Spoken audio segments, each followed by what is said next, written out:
Okay, good morning to all of you. तो आज जो हम लोग लेक्चर देखने वाले हैं, ओके, उसमें we are going to start with the concept of simple pendulum. ठीक है, आई होप जो पिछला लेक्चर है उसके सब कंसेप्ट्स आपको आया समझ में। ओके, जो लास्ट लेक्चर था उसमें हम लोगों ने ओके एनर्जी ऑफ पार्टिकल देखा है which is performing SHM. Okay, तो अगर आपको इसमें कुछ डाउट होगा ओके तो प्लीज आप लोगों ने क्या करना है, ग्रुप पे पूछना है। ठीक है, yes. Anyway, let us start with the concept of simple pendulum. What exactly is simple pendulum? An ideal simple pendulum is a heavy particle suspended by a massless, inextensible, flexible string from a rigid support. Okay. A practical simple pendulum is a small, heavy, dense sphere called bob. Okay. Suspended by a light, inextensible string from a rigid support.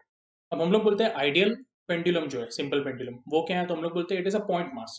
Okay, yes, point mass which is suspended by bod and inextensible. Inextensible इन्हें क्या है, तो आप कितना भी force apply करो इसका length increase नहीं होगा। Okay, yes. तो ऐसा हम लोग क्या कर रहे हैं, एक इनएक्सटेंसिबल स्ट्रिंग ले रहे हैं। ठीक है, yes. And it is suspended to what, it is suspended to a rigid support. Rigid support इन्हें क्या, तो जो हम लोग ये बोलते हैं लाइक दिस। यहाँ पे भी आपको ऐसा सिंबल दिख रहा है, ये इसका है, रिजिड सपोर्ट का है। ठीक है, लेकिन हम लोग बोलते हैं कि ये तो आइडियल पेंडुलम का कंसेप्ट हुआ। रियल पेंडुलम या प्रैक्टिकल पेंडुलम जो रहता है उसमें हम लोग क्या बोलते हैं, okay, we take a massless string. Massless इन्हें क्या, तो जिसका वेट क्या है, बहुत ही कम है as compare to what, the weight of bob या मास ऑफ बॉब। ये आपको ध्यान में रखना है। ठीक है, तो यहाँ पे हम लोग बोलते हैं एक हैवी बॉब लेते हैं। अब हैवी बॉब के लिए हम लोग क्या करेंगे, हैवी बॉब यानी क्या, तो हम लोग बोलते हैं basically okay a heavy spherical object. ठीक है, और अगेन इसमें हम लोग ये जरूर कोशिश करते हैं कि जो भी स्ट्रिंग ले रहे हैं, ठीक है, तो वो स्ट्रिंग का एक जो डिफॉर्मेशन होगा, क्योंकि हम लोग बोलते हैं अगर आप ओके अगर आप कोई भी स्ट्रिंग को एक हैवी ऑब्जेक्ट क्या करते हो, सस्पेंड करते हो, ओके, डेफिनेटली उसका लेंथ थोड़ा बहुत चेंज होगा। लेकिन यहाँ पे एक्सपेक्टेशन ऐसा है कि उसका जो चेंज हो, चेंज इन लेंथ, ओके, वो क्या रहना चाहिए, ओके, निग्लिजिबल रहना चाहिए। इन्हें what we want is the length of pendulum must remain what, constant. Okay, ये क्लियर है। सो आपको वही दिया हुआ है, a practical simple pendulum is a small heavy dense sphere called bob suspended by a light and inextensible string from a rigid support. Okay, now basically हम लोग बोलते हैं the distance between the point of suspension and the center of gravity of the bob, okay, that is point of oscillation, is called the length of pendulum. अब इसका मतलब क्या है, तो मैं आपको यहाँ पे बता देता हूँ। मैंने एक डायग्राम बनाया हुआ है। सी, ये जो पार्ट है, ओके, ये जो मैंने मार्क किया है, लेट अस से ये आपका रिजिड सपोर्ट है और ये पॉइंट को मैं एस बोल देता हूँ। ठीक है, ये जो पॉइंट है, लेट अस से इसको मैं बोलता हूँ एक्स। ठीक है, और जो बॉब है उसका ये सेंटर ऑफ मास है। ओके, इसको मैं बोल देता हूँ एम। तो आपको ये ध्यान में रखना है, इसको थोड़ा अच्छे से बना लेता हूँ मैं।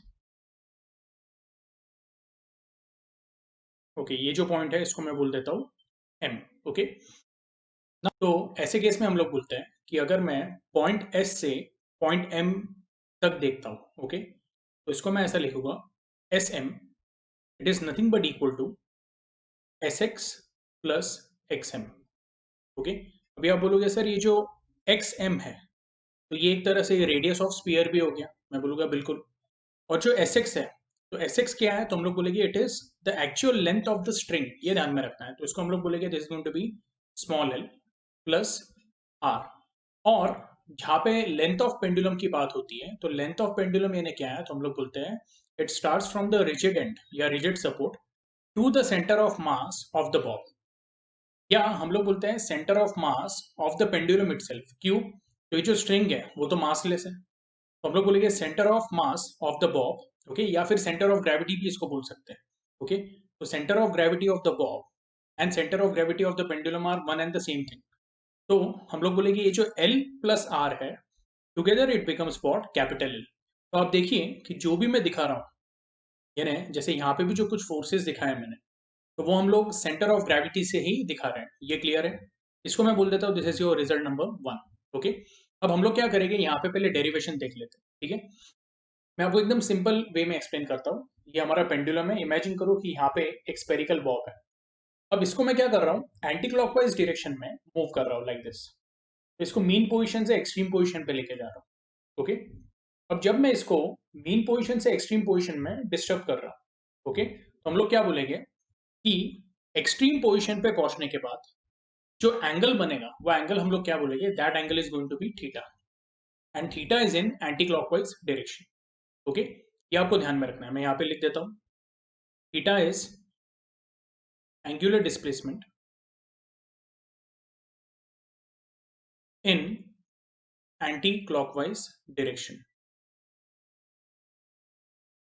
तो ऐसे केस में हम लोग बोलेंगे कि जब ये एक्सट्रीम पॉजिटिव पे पहुंचेगा, ओके, इन्हें जो राइट साइड है उसको हम लोग पॉजिटिव कंसीडर करते हैं, ओके, आप लोगों के राइट साइड की बात कर रहा हूं मैं, ओके। तो ऐसे केस में हम लोग बोलेंगे कि एक्सट्रीम राइट पे पहुंचने के बाद हम लोग बोलेंगे लेट अस से ये उसका इनिशियल पोजीशन था ए, ये पोजीशन बी है, ओके, यस। और हम लोग बोलेंगे एट पोजीशन बी जो उसका वेट है, weight will act vertically downwards always, ये मैंने आपको पहले भी बोला मैं, ओके। अब ये जो mg है, तो ये mg के हम लोग दो कंपोनेंट निकालेंगे, ओके। पहला जो कंपोनेंट है, okay, that will B along the length, यानी ये जो लेंथ है उसके अलोंग ये कंपोनेंट है, दिस वन, ओके। थोड़ा सा टेढ़ा हो गया है लेकिन ठीक है। तो along the length of the string जो कंपोनेंट है उसको हम लोग बोलेंगे that will B mg cos theta, and mg cos theta balances the tension in the string, okay. अब यहाँ पे जो टी लिखा है, तो ये कंडीशन में मैं बोलूंगा कि this is the equilibrium position जहाँ पे T is equal to M G, okay. चाहिए तो उसको मैं टी ई बोल देता हूँ, टी यानी क्या, tension in the equilibrium position, okay. ये क्लियर है आप लोगों को? लेकिन अभी ये कंडीशन जो है इसको हम लोग कुछ ज्यादा यूज नहीं करने वाले, ओके। मैं बोलूंगा एक्सट्रीम पोजीशन पे जो टेंशन रहता है T, that is balance by what, M G cos theta, let us say this is your equation number second. और मैं बोलूंगा ये जो mg sin थीटा है, तो हम लोग बोलेंगे it is perpendicular to what, length of the string, यानी एक कंपोनेंट mg cos थीटा है, दूसरा वाला क्या है, mg sin थीटा है। अब mg sin थीटा का काम क्या है, तो हम लोग बोलेंगे mg sin theta will act as restoring force. Restoring force यानी क्या, तो it will, okay, move the pendulum to the original position, यानी पेंडुलम एक्सट्रीम राइट पे, एक्सट्रीम राइट से मीन पोजीशन पे लेके आने के लिए mg sin थीटा क्या होगा, एक्ट होगा। तो हम लोग बोलेंगे mg sin theta, okay, will act as what, restoring force F, okay, yes. तो फिलहाल मैं इसको इक्वेशन 3 बोल देता हूं। अब यहाँ पे मैंने साइन कन्वेंशन यूज नहीं किया, तो मैं ऐसा बोलता हूँ this is without sign convention, ये आपको ध्यान में रखना, ठीक है, ओके। तो बेसिकली ये जो इक्वेशन है this is without sign convention, okay. लेकिन अगर आपको यहाँ पे साइन कन्वेंशन यूज करना है, ओके, तो हमारा इक्वेशन क्या हो जाएगा, चेंज हो जाएगा, क्यों वो मैं आपको बताता हूँ। अब ये जो फोर्स है mg sin theta, this is acting as what, your restoring force f, okay. पहली बात, जो थीटा फॉर्म हुआ है वो एंटी क्लॉकवाइज डायरेक्शन में फॉर्म हुआ है, बराबर है, आप एग्री करते हो। लेकिन रिस्टोरिंग फोर्स वापस उसको कैसे लेके जाना चाहता है, from point B to point A, या from position B to position A. इसका मतलब रिस्टोरिंग फोर्स उसको क्लॉकवाइज डायरेक्शन में मूव करना चाहता है। तो ऐसे केस में हम लोग बोलेंगे F is in opposite direction of theta. तो आप ऐसे बोल सकते हो f is proportional to minus theta, और you can say f is proportional to minus sin theta. तो बेसिकली आपका ये इक्वेशन ऐसे बनेगा, f is equal to what, minus mg sin theta. तो ये जो हम लोगों ने इक्वेशन 3 निकाला है that is only in terms of magnitude, लेकिन जब मैं डायरेक्शन की बात करता हूँ, ओके, तो मैं बोलूंगा जो करेक्ट इक्वेशन रहेगा that will be f is equal to minus M G sine theta, okay. ये हो गया आपका इक्वेशन नंबर 4, ओके। अब हम लोग क्या बोलेंगे, साइन थीटा, तो ये रेक्ट, ये जो ट्राइंगल है, ओके, वो ट्राइंगल क्या करता हूं मैं, कंप्लीट कर देता हूं। तो उसमें मैं बोलूंगा ये एंगल कितना है, this angle is 90 degree, okay. तो इसको मैं कैसे लिखूंगा, इन ट्राइंगल एस बी ए, या फिर आप इसको एस बी एक्स भी बोल सकते हो, ठीक है, एस बी एम, ओके। तो आइदर आप इसको ट्राइंगल एस बी ए बोलो या एस बी एम बोला तो भी चलेगा। यहाँ पे ऐसा एज्यूम कर लो पॉइंट एम और पॉइंट ए एक ही है, ओके। हम लोग क्या बोलेंगे, in triangle S B M angle S B M is equal to what, 90 degree. Therefore अगर मैं साइन थीटा डिफाइन करता हूं तो साइन थीटा क्या हो जाएगा, it will be opposite, opposite क्या आने वाला है, तो it is going to be M B upon hypotenuse. Hypotenuse क्या रहेगा? So it will be S M.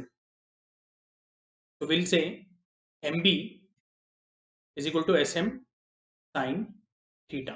Okay, but M B क्या है बेसिकली? तो मैं बोलूंगा M B is nothing but the displacement. Okay, yes, देखो एम से लेके बी तक डिस्प्लेस होगा. ओके, तो अगर मैं लीनियर डिस्प्लेसमेंट की बात करूं तो उसको हम लोग एक्स बोल देते हैं. यस, मैं बोलूंगा this is nothing but equal to X. और जो एस एम है तो हम लोग बोलते हैं S M is the length of pendulum. तो आपको मिला sine theta is what? X upon L. या फिर आप ऐसे भी लिख सकते हो इसको, X is equal to L sine theta. Okay, इसको कंबाइंड इक्वेशन 5 बोल देता हूं. ओके, तो this is your combined equation 5. Okay, अब ये इक्वेशन अगर मैंने यहां पे सब्स्टिट्यूट किया तो आपको मिलेगा F is equal to what? Minus M G. Sine theta क्या आएगा? So it will be opposite upon hypotenuse. That is going to be X upon L. ये क्लियर है आप लोगों को? ओके, यस, इसको मैं बोल देता हूँ this is your equation number 6. Okay, तो इसमें आपको एक और बात ध्यान में रखनी है. ठीक है, मैं इक्वेशन 4 की अभी बात कर रहा हूँ. ओके, इक्वेशन 6 तो आपको आ गया समझ में. ठीक है, देखो अगर हम लोग पेंडुलम को देखते हैं, आपने घड़ी के पेंडुलम को देखा रहेगा, तो वो एकदम एक्सट्रीम पोजीशन पे बहुत बड़ा एंगल नहीं बनाता. ओके, तो हम लोग बोलेंगे जो उसका थीटा रहता है वो बहुत स्मॉल रहता है. ओके, पेंडुलम इस तरह से मूव होता है. हम लोग बोलते हैं मीन पोजीशन से जब वो एक्सट्रीम राइट पे जाता है तो जो थीटा का वैल्यू रहता है वो क्या रहता है? It is very small. और हम लोग बोलते हैं कि when theta is let us say less than 10 degree. Okay, ऐसे केस में हम लोग बोलते हैं sine of theta is nearly equal to theta. Okay, which is equal to what? X upon L. ठीक है, तो आप डायरेक्टली यहाँ पे यहां से ही सब्सटीट्यूशन आप इधर कर सकते हो. ओके, या फिर ये सब्सटीट्यूशन आप डायरेक्टली ये इक्वेशन में कर सकते हो, तो भी आपको इक्वेशन 6 मिलेगा. ठीक है, एनीवे जो हम लोगों ने किया है वो भी क्या है? 100% राइट है. ये आपको आ रहा है समझ में? ठीक है, ये हमेशा आपने एक बात ध्यान में रखनी है. ठीक है, अच्छा, अब ऐसे केस में क्या मैं बोल सकता हूँ अगर थीटा का वैल्यू बहुत स्मॉल है, तो जब ये मीन पोजीशन से एक्सट्रीम जा रहा है, एक्सट्रीम से मीन जा रहा है, फिर नेगेटिव एक्सट्रीम जा रहा है, हम लोग बोलेंगे जो नेगेटिव एक्सट्रीम से पॉजिटिव एक्सट्रीम जा रहा है.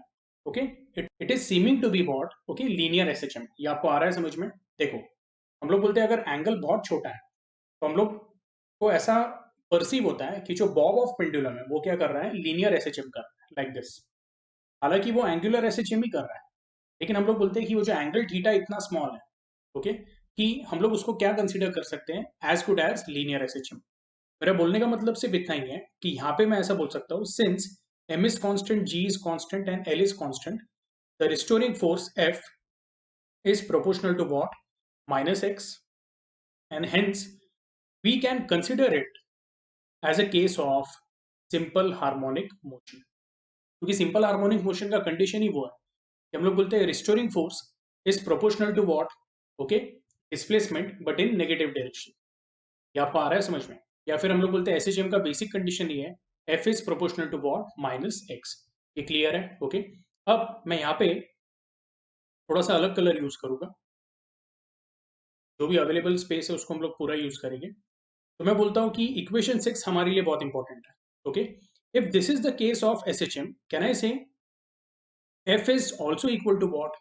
So we say it is equal to minus kx. बराबर है?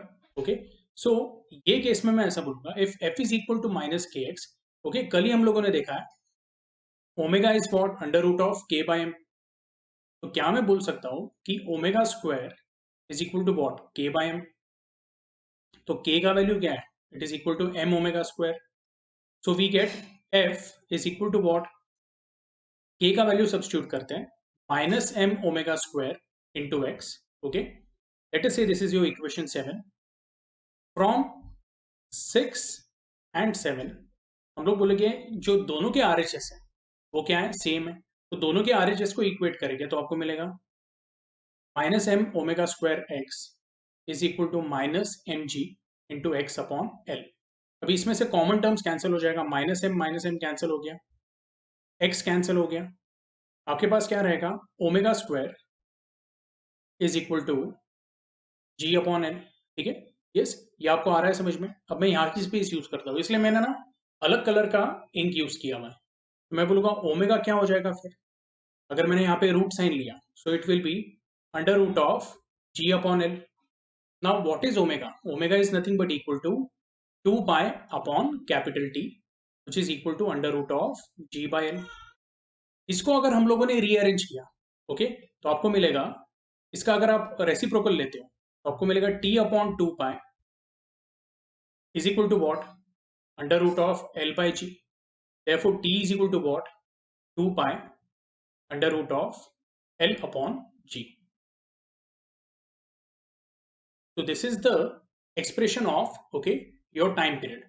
लेकिन एक छोटा सा मैं चेंज करता हूं यहाँ पे, हम लोगों ने पहले से ही t जो है वो टेंशन के लिए यूज किया हुआ है, ओके, तो यहाँ पे मैं t1 बोल देता हूँ, ओके, क्योंकि t जो नोटेशन है वो हम लोगों ने टेंशन के लिए यूज किया है, तो t1 यानी क्या है, तो it is notation for time period of pendulum.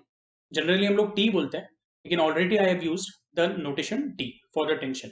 I hope आपको ये समझ में आया, ठीक है. तो बेसिकली आपके टेक्स्ट बुक में जो दिया हुआ है, ओके, उसको एक बार देख लेते हैं. तो वहां पे भी सेम एक्सप्रेशन दिया हुआ है, ओके. अगर आप देखोगे मेथड भी सेम है, f is equal to minus M G into X upon L. Since m, g and l are constant, f is proportional to minus x.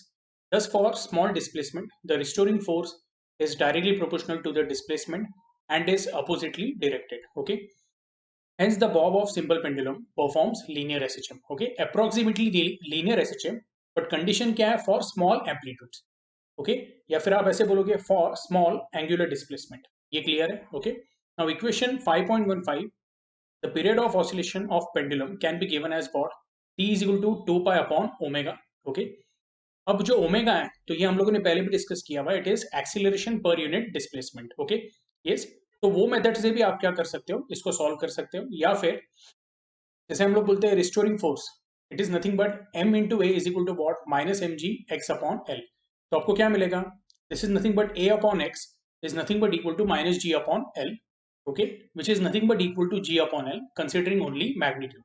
Therefore, substituting the expression for t, we get t is equal to 2 pi under root of L by G. अब ये जो part है acceleration पर unit displacement, ये हम लोगों ने एक या दो लेक्चर पहले किया था कि ओमेगा एक्सीलरेशन पर यूनिट डिस्प्लेसमेंट यानी अंडर रूट ऑफ एक्सीलरेशन पर यूनिट डिस्प्लेसमेंट कैसा है, ठीक है. लेकिन अगर आपको चाहिए तो आप डायरेक्टली ये मेथड से भी सॉल्व कर सकते हो, जैसे मैंने किया हुआ यहाँ पे. Okay, yes. देखिए, ओमेगा को हम लोगों ने under root of K by M लिखा और के को क्या सब्स्टिट्यूट किया? M omega square. एक ही बात है, बस इक्वेशंस को अलगली एक ही बात है, लेकिन इक्वेशंस को क्या किया हम लोगों ने? अलग वे में अरेंज किया हुआ. Okay, yes. फाइनल आंसर आपका क्या आएगा? It will come as same. Okay, yes. तो एक बार ये खुद से देख लेना है, जिस तरह से ओमेगा को उन्होंने अंडर रूट ऑफ एक्सीलरेशन पर यूनिट डिस्प्लेसमेंट सब्स्टिट्यूट किया है, ये मैंने आपको सिखाया हुआ है. ये कब सिखाया हुआ है? मेरे ख्याल से एक या दो लेक्चर पहले सिखाया हुआ है. ओके, तो उसको देख लेना है. तो आई होप आपको टेक्स्ट बुक का जो मेथड है वो भी समझ में आया है, ठीक है. यस.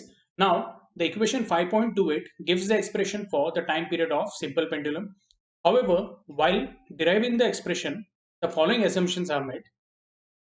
जब आप प्रैक्टिकली इसको करोगे तो हम लोग बोलते हैं the amplitude of oscillation is very small, at least 20 times smaller than the length. ये पहला कंडीशन है, ये आपको ध्यान में रखना है. ओके, तो हम लोग बोल रहे हैं कि अगर लेंथ जो है, if the length is 20 centimetre, तो हम लोग बोलेंगे जो एम्पलीट्यूड रहेगा वो 20 टाइम्स स्मॉलर रहना चाहिए. यानी कितना रहना चाहिए? It should be maximum what? Maximum of 1 centimetre. ठीक है. The length of string is very large. Obviously अगर मैं बोल रहा हूँ कि अगर 20 सेंटीमीटर का स्ट्रिंग ले रहा हूँ मैं, ओके, और उसके कंपैरिजन में मैं बोल रहा हूँ कि एम्पलीट्यूड सिर्फ 1 सेंटीमीटर है, तो हम लोग बोलते हैं the length of string is actually very large as compare to what? Amplitude. Okay. During the oscillations, the bob moves along a single vertical plane. Okay. The frequency of oscillation n of simple pendulum is given by what? N is equal to reciprocal of, okay, time period. That is going to be 1 upon t, which is equal to what? 1 upon 2 pi under root of g by L. Okay, ये clear है. तो जो आपका time period है, time period क्या है? It is 2 pi under root of L by G. तो आपका जो फ्रीक्वेंसी रहेगा वो क्या रहने वाला है? इसका रेसिप्रोकल रहेगा. ठीक है. यस.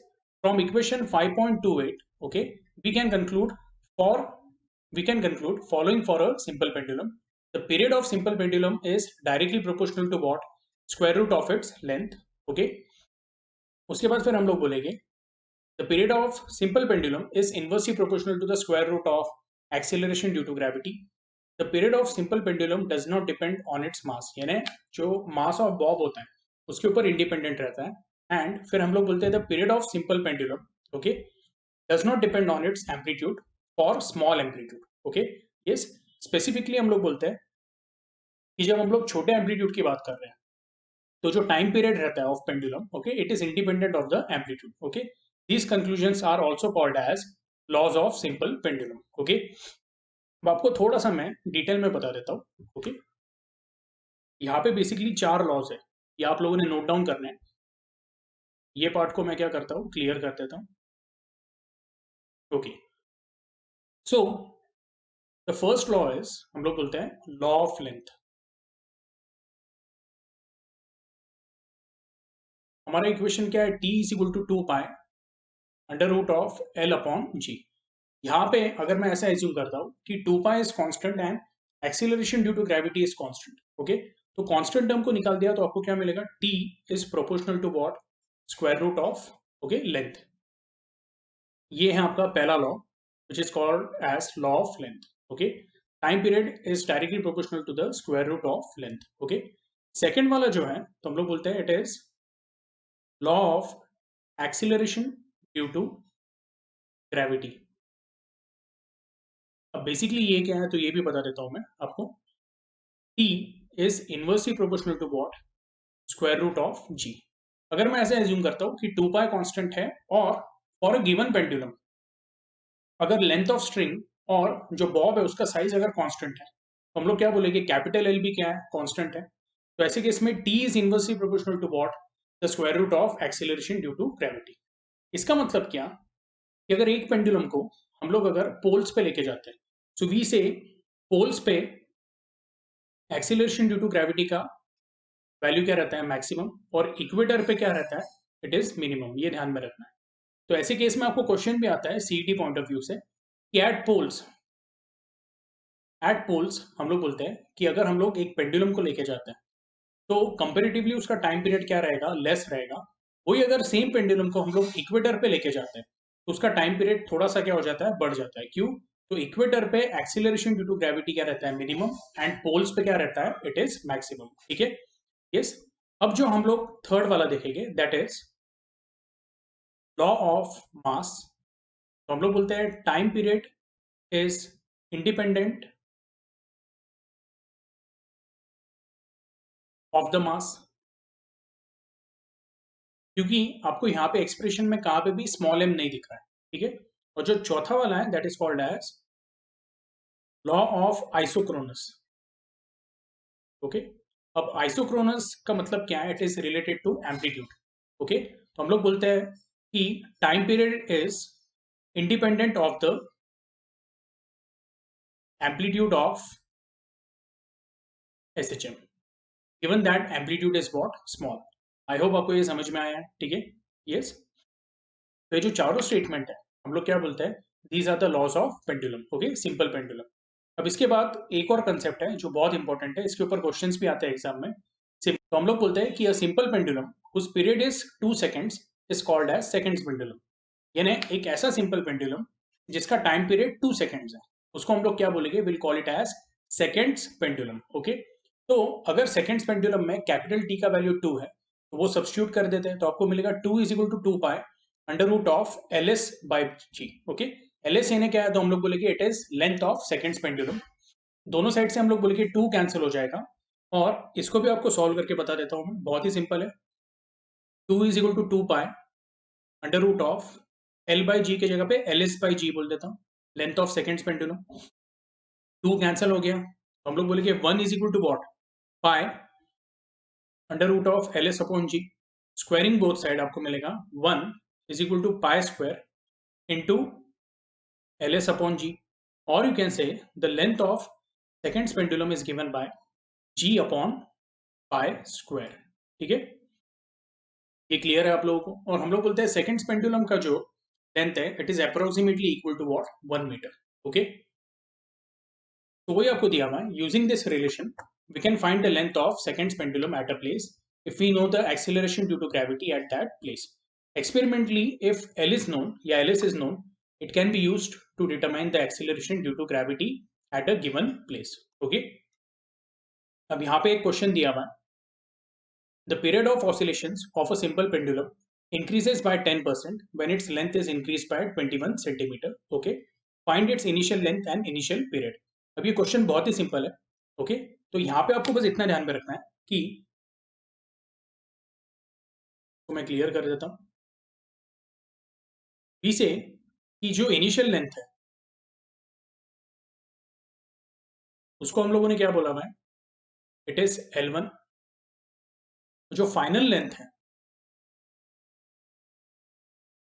उसको हम लोग बोल देते हैं L2, such that L2 okay is nothing but equal to L1 plus, अभी आप 21 सेंटीमीटर लो या 0.21 मीटर लो, ये आपके ऊपर है. ओके, अगर हम लोग L1 मीटर में मेजर कर रहे हैं तो मैं बोलूंगा L2 का वैल्यू क्या रहेगा, L1 प्लस एडिशनल, अभी आप कितने से इंक्रीज कर रहे हो, 21 सेंटीमीटर से, तो वो हो जाएगा L1 प्लस 0.21 मीटर. ये क्लियर है. ओके, तो ऐसे केस में मैं बोलूंगा अगर लेंथ चेंज हो रहा है, तो अभी हम लोगों ने क्या देखा था, okay, according to law of length, okay, T is proportional to what, under root of L. So can I say T2 upon T1 क्या हो जाएगा, okay, it will be equal to what, under root of L2 by L1. कैसे, तो हम लोग बोलेंगे T will be equal to K under root of L. therefore T2 will be equal to what, K times under root of L2, and T1 क्या रहेगा, K times under root of L1. so T2 upon T1 क्या आएगा, it will be under root of L2 upon L1. okay, therefore T2 upon T1 will be equal to under root of L2. L2 की जगह पे मैं L1 plus 0.21 डालता हूँ और यहाँ पे भी क्या आएगा, L1 आएगा. ठीक है, अब और कुछ इन्फॉर्मेशन दिया है क्या, the period of oscillation of simple pendulum increases by 10%. यानी जब लेंथ इंक्रीज होता है तो हम लोग बोलते हैं कि जो उसका टाइम पीरियड है वो भी क्या होता है, इंक्रीज होता है, बट बाय व्हाट वैल्यू, तो हम लोग बोलते हैं 10%. तो आपके टेक्स्ट बुक में क्या किया हुआ है, यहाँ पे उन्होंने इनिशियल वैल्यू 100 लिया हुआ है, तो हम लोग बोलेंगे कि इसके वजह से जो न्यू वैल्यू रहेगा वो क्या रहेगा, 110. आप ऐसे भी कर सकते हो, जैसे मैं बोल रहा हूँ कि जो T2 है तो वो बन जाएगा आपका T1 प्लस कितने परसेंट से इंक्रीज हो रहा है, 10%. मैं बोलूंगा 10% ऑफ T1, यानी इनिशियल वैल्यू का आपने 10% लेना है, तो ये हो जाएगा T1 plus you can say 10 upon 100 into T1. Okay, इसको रीअरेंज किया तो आपको मिलेगा this is going to be 100 into T1 plus 10 T1, यानी ये हो गया 110 T1 upon 100 is equal to what, T2. तो इसको रीअरेंज किया तो आपको मिलेगा T2 upon T1 is equal to what, 110 upon 100. Okay, ये वैल्यू यहाँ पे सब्स्टिट्यूट कर देते हैं तो आपको मिलेगा T2 अपॉन T1 कितना है, 110 upon 100 is equal to under root of L1 plus 0.21 upon L1. अब देखो इसको आप ऐसे लिख सकते हो, this is 1.1 is equal to L1 plus 0.21 upon L1, taking square on both side. देखो अभी जब आप स्क्वायर लोगे, ओके, तो आपको ये ध्यान में रखना है 1.1 का स्क्वायर कितना होता है, 1.21. ओके, क्योंकि 11 स्क्वायर क्या है, तो हम लोग बोलते हैं इट इज 121. बहुत सारे बच्चों को अभी भी डेसिमल के कैलकुलेशंस में प्रॉब्लम आता है, तो 1.1 स्क्वायर का भी आंसर क्या आएगा, 121. लेकिन आपको ये ध्यान में रखना है 0.1, यानी स्क्वायर लेते वक्त जो टर्म है उसमें एक डेसिमल था, तो 1.1 स्क्वायर यानी क्या है, 1.1 इंटू 1.1. तो ये एक डेसिमल हो गया, ये दूसरा डेसिमल हो गया. ऐसे करके आप दो डेसिमल के पहले क्या करते हो, डेसिमल प्लेस लगाते हो. ओके, तो इसलिए ये हो जाएगा आपका 1.21. तो 1.1 का स्क्वायर क्या हो गया है, 1.21. तो यहाँ पे क्या किया हम लोगों ने, taking square on both side, इधर का रूट साइन क्या हो जाएगा, कैंसिल हो जाएगा, आपको मिलेगा L1 plus 0.21 upon L1. Okay, इसको रीअरेंज करो, आपको मिलेगा 1.21 times L1 is equal to L1 plus 0.21. L1 को ये साइड पे लिया तो आपको मिलेगा 0.21 times L1 is equal to 0.21. Therefore, L1 will be equal to what? 0.21 upon 0.21, which is equal to 1. Okay? ये आपका आया आंसर. ओके, इनिशियल लेंथ कितना है, 1 मीटर. आपको क्या फाइंड करना है यहाँ पे, find its initial length and initial period. तो अभी यहाँ पे ही देख लेते हैं, इनिशियल पीरियड में T is equal to 2 pi under root of L upon G, यानी ये हो जाएगा 2 pi under root of 1 upon 9.8. अब मैंने आपको लॉग कैलकुलेशन सिखाए हुए, ठीक है, यस, लॉग टेबल के जो लेक्चर्स है मैंने कुछ एडिशनल लेक्चर्स भी दिए हुए, ओके, कि how to use log table. Okay, yes, तो ये आप लोगों ने खुद से लॉग कैलकुलेशन से सॉल्व करना है. ओके, और ये आंसर एक बार क्या करना है, चेक करना है और मुझे बताना है क्या ये आंसर आ रहा है या नहीं आ रहा है. Okay, yes. Anyway, will move to the next part. Okay, तो नेक्स्ट पार्ट में अभी यहाँ पे एक एग्जांपल दिया हुआ है, example 5.11. In summer season a pendulum clock is regulated as seconds pendulum and it keeps the correct time. Okay. During winter, the length of pendulum decreases by 1%. How much will the clock gain or lose in one day? Okay. तो हम लोग क्या बोल रहे हैं, in summer with period ts equal to 2 seconds. Okay, अब हम लोग बोल रहे हैं कि समर में जो पेंडुलम है उसका लेंथ क्या है, परफेक्ट है. उसका लेंथ परफेक्ट है, तो हम लोग क्या बोल रहे हैं कि उसका एक ऑसिलेशन परफेक्टली कितने सेकंड में हो रहा है, 2 seconds में.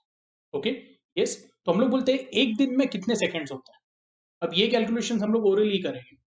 हम लोग बोलते हैं एक दिन में 24 आवर्स होते हैं और एक आवर में कितने सेकंड्स होते हैं, 3600. 60 मिनट्स इंटू 60. ये आपको आ रहा है समझ में. ओके, नहीं समझा है तो आपको मैं बताता हूँ. एक मिनट में 60 सेकंड्स, एक घंटे में कितने होते हैं, 60 मिनट्स. तो मैं बोलूंगा कि 1 आवर में कितने सेकंड्स हो गए, 60 इंटू 60, 3600. ये क्लियर है.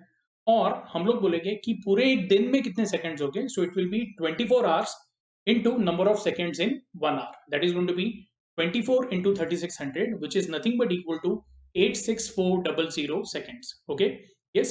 बोलने का मतलब क्या है कि समर में जो आपका पेंडुलम है वो एकदम एक्यूरेट है. जो भी उसका गिवन लेंथ है, ओके, वो जो लेंथ है उसके साथ वो 2 सेकंड्स का एक ऑसिलेशन कर रहा है. तो अगर 2 सेकंड्स का एक ऑसिलेशन है तो मैं बोलूंगा 86400 सेकंड्स में कितने ऑसिलेशन हो गए. एकदम सिंपल है. ओके, तो हम लोग बोलेंगे thus in a day of 86400 seconds the clock pendulum should perform 86400 upon 2. एकदम सिंपल है. अगर मैं आपको बोलता हूँ कि एक पेंडुलम है जिसका टाइम पीरियड है 2 सेकंड्स, तो मैं बोलूंगा कि 10 सेकंड्स में वो कितने ऑसिलेशन करेगा. तो आप बोलोगे सर वो एक ऑसिलेशन के लिए 2 सेकंड लगा रहा है, तो 10 सेकंड्स में वो 5 ऑसिलेशन करेगा. समझ में आ रहा है आपको. ओके, तो वही लॉजिक किया हम लोगों ने. हमने क्या किया, 10 को 2 से डिवाइड किया.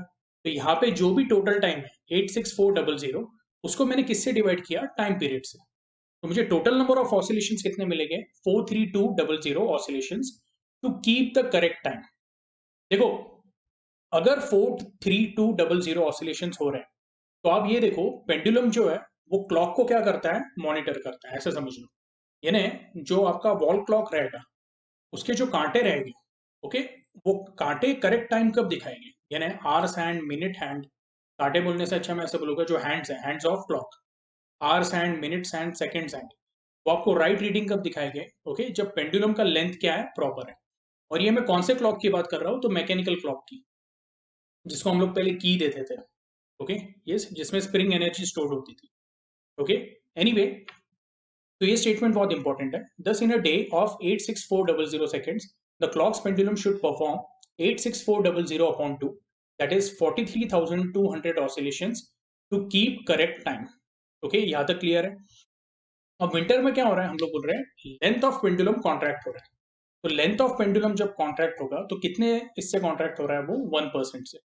ओके, यानी हम लोग बोलेंगे लेटेस्ट से उसका इनिशियल लेंथ जो था उसको मैंने अगर एल बोला, तो 1% से अगर कॉन्ट्रैक्ट हो गया तो मैं बोलूंगा दैट विल बी वॉट, 1/100 उसमें से माइनस करना पड़ेगा. ओके, वो आपका कितना हो जाएगा, it will become 0.99 times L S. Okay, चलिए तो मैं आपको यहाँ पे बता देता हूँ, इसको क्लियर कर देता हूँ. तो इनिशियल लेंथ जो है आपका इन समर, ओके, उसको हम लोगों ने एल एस बोला हुआ है. और फाइनल लेंथ जो है इन विंटर, उसको एल डब्ल्यू बोला हुआ है. और हम लोग बोलेंगे L W is nothing but, अब क्या हो गया है कि एकदम सिंपल है, 1% से लेंथ क्या हो गया है, कम हो गया है. यहाँ पे दिया हुआ है during the winter the length of pendulum decreases by 1%. तो पहले उसका कितना था, हम लोग बोल रहे थे 100% था, अब वो 99% हो गया है. सो कैन आई से directly it became 99/100 into the original length ls, that is nothing but equal to 0.99 times ls. Okay, अब अगेन यहाँ पे हम लोगों ने लॉ ऑफ लेंथ यूज किया है. T is proportional to what, under root of L. Therefore T W upon T S क्या हो जाएगा, under root of L W upon L S. Okay, ये पिछले सम में भी किया था, तो आई होप आपको ये इक्वेशन समझा है। ओके, सो हम लोग बोलते हैं डायरेक्ट प्रोपोर्शन होने के कारण अगर न्यूमरेटर में टी डब्ल्यू, तो आर एच एस के भी न्यूमरेटर में क्या रहेगा, under root of L W. Denominator में टी एस है, तो यहाँ पे भी क्या रहेगा, under root of L S. ये क्लियर है। So anyway will say T W upon T S, यानी हम लोग बोलते हैं समर में वो एक परफेक्ट सेकेंड्स पेंडुलम है। तो बेसिकली समर में जो टाइम पीरियड है वो आपको यहाँ पे दिया हुआ है, इसको मैं मार्क कर देता हूँ। ओके, तो ये बेसिकली क्या होने वाला है, टी एस का वैल्यू क्या है, it is equal to 2 seconds. तो मैं बोलूंगा T W upon 2 is equal to what, तो हम लोग बोलेंगे L W upon L S which is nothing but equal to 0.99। Okay, यहाँ पे बता देता हूँ मैं, एल डब्ल्यू, ये एल एस को हम लोग नीचे ले लेते हैं। ओके, या फिर ये एल एस को आप ये एल डब्ल्यू से डिवाइड करो, तो आपको मिलेगा it is going to be what 0.99। तो आपका यहाँ पे क्या आने वाला है, T W upon 2 is equal to what, under root of 0.99। Okay, therefore T W will be equal to what, 2 into under root of 0.99। इसको आप जब सॉल्व करोगे तो अप्रोक्सीमेटली आपका आंसर क्या आएगा, it will come as 1.99 seconds. Okay, again इसको log table से ही सॉल्व करना है। ओके, अब बोलने का मतलब क्या है, विंटर में जब लेंथ कम हो गया तो टाइम पीरियड भी कम हो गया। ओके, तो सेम जो ऊपर का लॉजिक है वही लगाएंगे हम लोग। ओके, देखो, इन अ डे ऑफ 86400 सेकेंड्स, जब टाइम पीरियड 2 सेकेंड्स था, तो टोटल नंबर ऑफ ऑसिलेशंस कितने हो रहे थे, 43200। अब हम लोग क्या बोलेंगे, टोटल नंबर ऑफ ऑसिलेशन जो रहेंगे ना वो बढ़ जाएंगे। क्यों बढ़ेंगे, तो अगर टाइम पीरियड कम हो गया, ओके, तो मैं बोलूंगा उतने ही टाइम में या उतने ही दिन में जितना अवेलेबल डे है उसमें नंबर ऑफ ऑसिलेशंस क्या हो गए, ज्यादा हो गए। डिनोमिनेटर का वैल्यू कम हो गया, इधर 2 था, इधर क्या है, अभी हम लोग बोल रहे हैं इधर इट इज 1.99, बराबर है। ये वाले केस में 1.99 है, यहाँ पे 2 है, तो डेफिनेटली यहाँ पे 43200 आ रहा है, इधर जो आंसर आएगा उससे ज्यादा ही आएगा।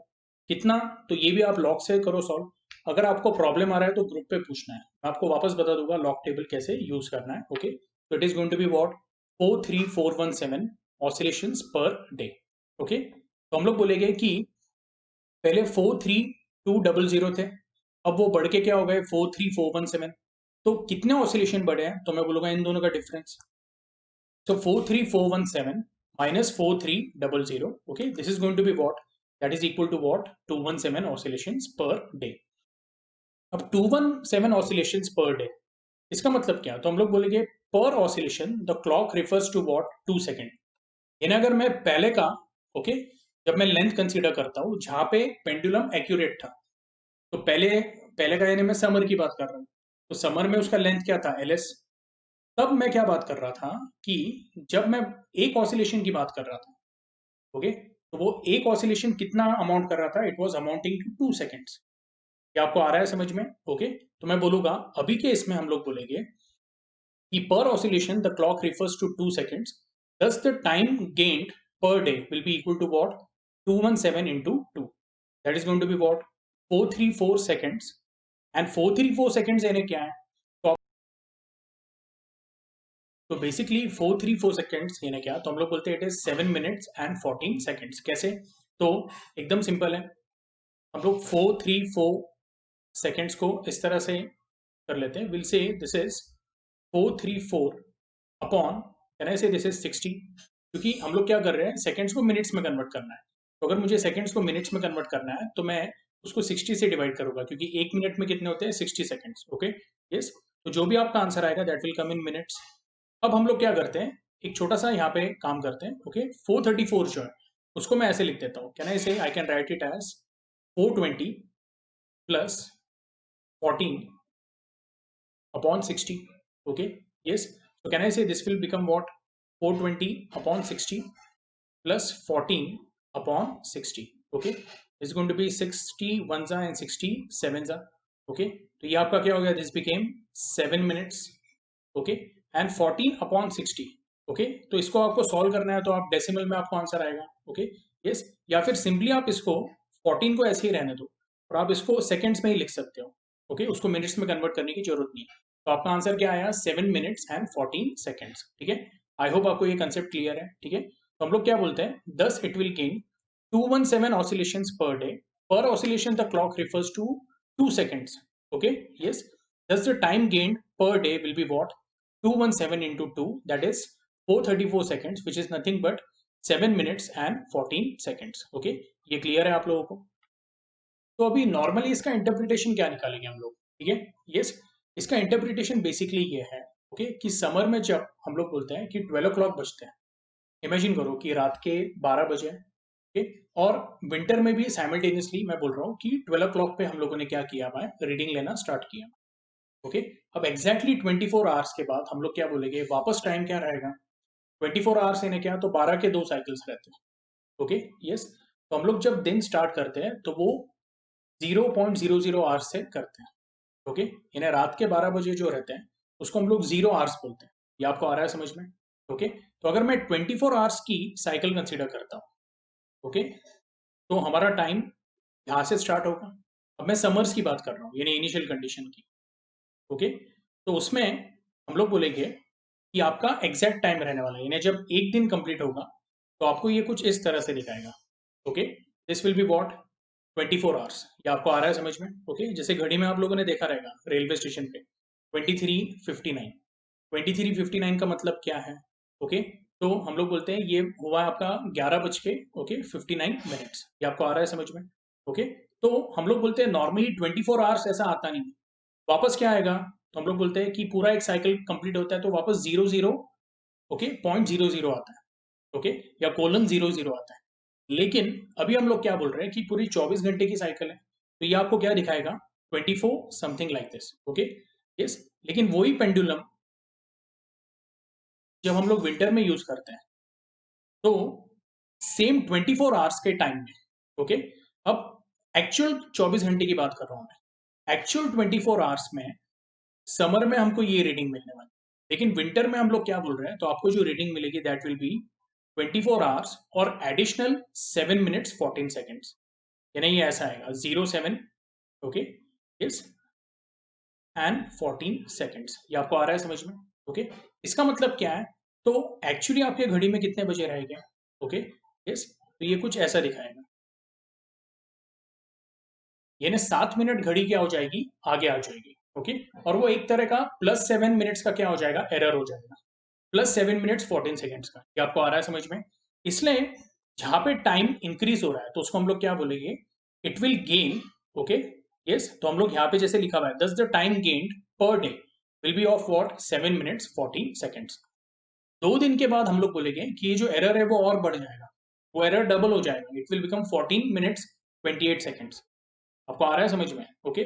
तो हर दिन ये एरर क्या होते जाएगा, क्लॉक में इंट्रोड्यूस होते जाएगा, ठीक है। और एक पर्टिकुलर टाइम ऐसा आएगा कि मे बी हम लोग बोलेंगे, मे बी इन 10 डेज हम लोग बोलेंगे घड़ी 1 घंटा आगे दिखा रही है, ओके। ये आपको आ रहा है समझ में, क्योंकि ऑलमोस्ट हम लोग बोल रहे हैं 10 डेज में कितना टाइम जाएगा आगे, तो 70 मिनट्स एंड 140 सेकेंड्स, ओके, यानी 72 मिनट्स के आसपास कुछ तो भी होने वाला है, ओके। 72 मिनट्स यानी कितना हुआ, ऑलमोस्ट 1 आवर हो गया। ये आपको आ रहा है समझ में, ठीक है, यस। तो हम लोग बोलते हैं कि एरर एक दिन में तो छोटा है 7 मिनट का, 7 मिनट का भी एरर छोटा नहीं होता है एक्चुअली, लेकिन हम लोग बोलते हैं ओवरऑल अगर मैं 10 दिन की बात करूं तो ये एरर हम लोग बोलते हैं almost 1 hour and some time में कन्वर्ट हो जाएगा, 1 आवर एंड लेट अस से 5 और 10 मिनट्स में कन्वर्ट हो जाएगा। ये आपको आ रहा है समझ में, ठीक है, यस। एनीवे इसके बाद जो कंसेप्ट है that is what comparison of conical pendulum and simple pendulum, ठीक है।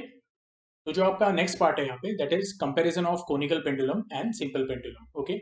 हम लोग बोलते हैं कि कोनिकल पेंडुलम में the trajectory and the plane of the motion of the bob is horizontal circle, okay. इसका मतलब क्या, हम लोग बोलते हैं कोनिकल पेंडुलम का जो बॉब है वो इस तरह से है, और वो बॉब क्या करता है, तो हॉरिजॉन्टल प्लेन में, यानी ये हॉरिजॉन्टल प्लेन हुआ, तो उसके अंदर क्या करता है, वो सर्कुलर मोशन या यूनिफॉर्म सर्कुलर मोशन करता है। तो जब बॉब इस तरह से मूव होता है तो हम लोग बोलते हैं एक कोन तैयार होता है, okay, and hence we call it as what conical pendulum. For simple pendulum we say trajectory and the plane of the motion of the bob is a vertical circle. तो सिंपल पेंडुलम के case में पहले तो ये समझ लो ये vertical plane है, ठीक है, और जो सिंपल पेंडुलम है वो क्या कर रहा है, तो वो एक आर्क फॉर्म कर रहा है। किसका आर्क फॉर्म कर रहा है, तो एक वर्टिकल सर्कल का। अब लिटरली पूरा वो घूमता नहीं है, वो वर्टिकल सर्कुलर मोशन नहीं कर रहा है, लेकिन हम लोग बोल रहे हैं कि जो भी वो कर रहा है it is a part of what vertical circle. ये आपको आ रहा है समझ में, ठीक है। उसके बाद फिर हम लोग बोलते हैं for conical pendulum kinetic energy and gravitational potential energy are constant. क्यों? तो इसका सिंपल लॉजिक है, मैंने एक डायग्राम बनाया हुआ है यहाँ पे। हम लोग बोलते हैं कोनिकल पेंडुलम में, ओके, लेट अस से यहाँ पे रेड कलर यूज कर रहा हूँ। तो कोनिकल पेंडुलम में जो बॉब है वो क्या कर रहा है, is performing uniform circular motion. ये आपको दिख रहा है, ये रेड सर्कल मैंने मार्क किया हुआ है। तो ये रेड सर्कल में जब वो घूम रहा है, मैं बोलूंगा this is what horizontal plane. तो उसका कोई भी पोजीशन आप कंसिडर करो, okay, with respect to ground. तो थोड़ा अच्छे से बना लेते हैं। विथ रिस्पेक्ट टू ग्राउंड हम लोग बोलेंगे इसका जो हाइट रहेगा वो हाइट क्या रहने वाला है, it is going to be constant. ये आपको आ रहा है समझ में? तो अगर उसका हाइट कांस्टेंट है तो मैं बोलूंगा ग्रेविटेशनल पोटेंशियल एनर्जी क्या रहेगा, it will be constant. Plus वो यूसीएम कर रहा है तो उसका लीनियर स्पीड कांस्टेंट है, तो हम लोग बोलते हैं उसका काइनेटिक एनर्जी भी क्या रहेगा, कांस्टेंट रहेगा, ठीक है। Whereas in the case of simple pendulum हम लोग बोलते हैं कि जब एक्सट्रीम पोजिशन पे जाता है तो उसका हाइट इंक्रीज होता है। जब हाइट इंक्रीज होता है तो हम लोग बोलते हैं कि उसका ओवरऑल पोटेंशियल एनर्जी क्या होता है, इंक्रीज होता है, ओके। और ये पॉइंट पे आके हम लोग बोलते हैं कि वो बेसिकली रेस्ट पे आ जाता है। तो जब वो रेस्ट पे आता है तो हम लोग क्या बोलते हैं कि उसका काइनेटिक एनर्जी क्या हो गया, जीरो, और पोटेंशियल एनर्जी क्या हो गया, मैक्सिमम। अब जब वो एक्सट्रीम से मीन पोजीशन पे आ रहा है तब हम लोग बोलते हैं उसका पोटेंशियल एनर्जी किस में कन्वर्ट होते जाता है, काइनेटिक एनर्जी। और एट मीन पोजीशन हम लोग बोलते हैं उसका काइनेटिक एनर्जी क्या है, maximum. It is similar to linear SHM. ये आपको आ रहा है समझ में? ओके, तो आप यहाँ पे बोल सकते हो ये पॉइंट पे potential energy is what, maximum. यहाँ पे भी ऐसे बोल सकते हैं पोटेंशियल एनर्जी इज मैक्सिमम, और यहाँ पे kinetic energy is what, maximum.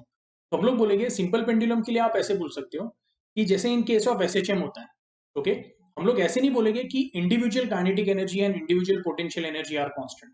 हम लोग बोलेंगे sum of kinetic and potential energy is what, constant, okay. वही आपके टेक्स्ट बुक में भी दिया हुआ है, kinetic energy and gravitational potential energy are interconverted and their sum is conserve या their sum is constant, okay. Horizontal component of force due to tension is necessary centripetal force or governing force. Tangential component of the weight is the governing force for the energy conversion during the motion. इसका मतलब क्या है? तो एकदम simple बात है, हम लोग बोलते हैं कि यहाँ पे जो टेंशन T बनता है, ओके, अब मैं इसको थोड़ा सा क्लियर कर देता हूँ, ये साइड को क्लियर कर देता हूँ,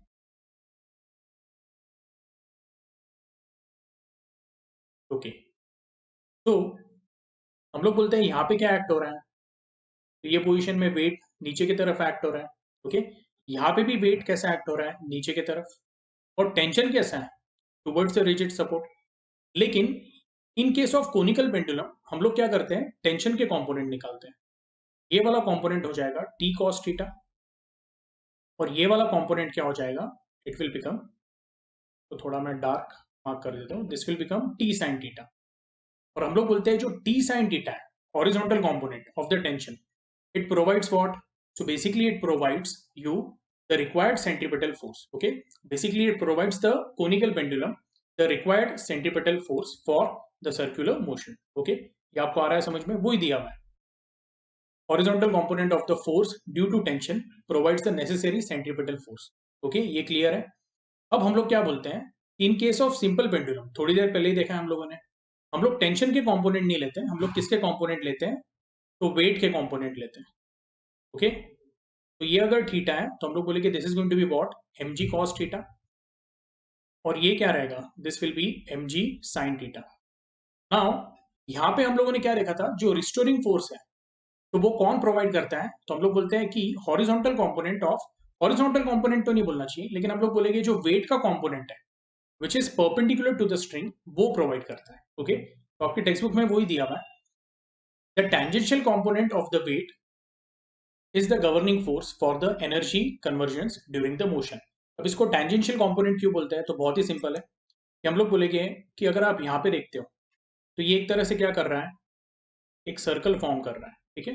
तो वो सर्कल को ये जो कंपोनेंट रहने वाला है, ओके, अब यहाँ पे डायग्राम तो ठीक नहीं है, बहुत एक्यूरेट नहीं है डायग्राम, लेकिन हम लोग बोलेंगे ये जो कंपोनेंट रहेगा एम जी साइन थीटा, वो इसको कैसे रहने वाला है, ओके। तो this is going to be somewhat like this,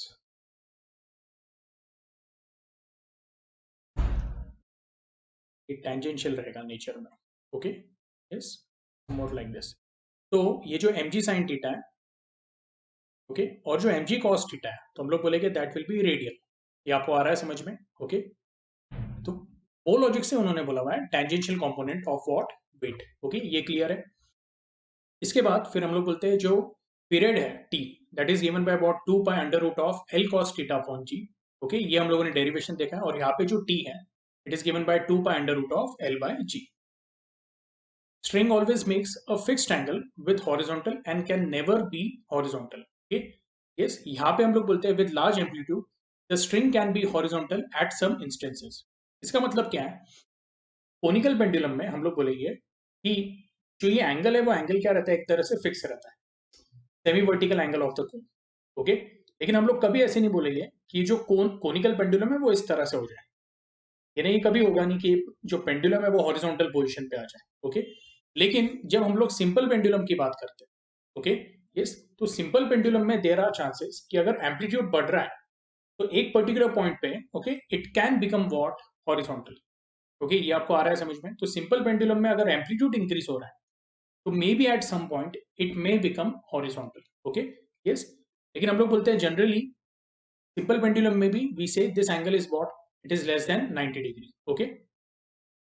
तो वही आपको टेक्स्ट बुक में दिया है, with large amplitude the string can be horizontal at some instances, okay. During the discussion for both we have ignored the stretching of the string and energy spent for it, however the string is always stretched, otherwise it will never have tension, okay, except at extreme position of the simple pendulum. Also non-conservative forces like air resistance are neglected.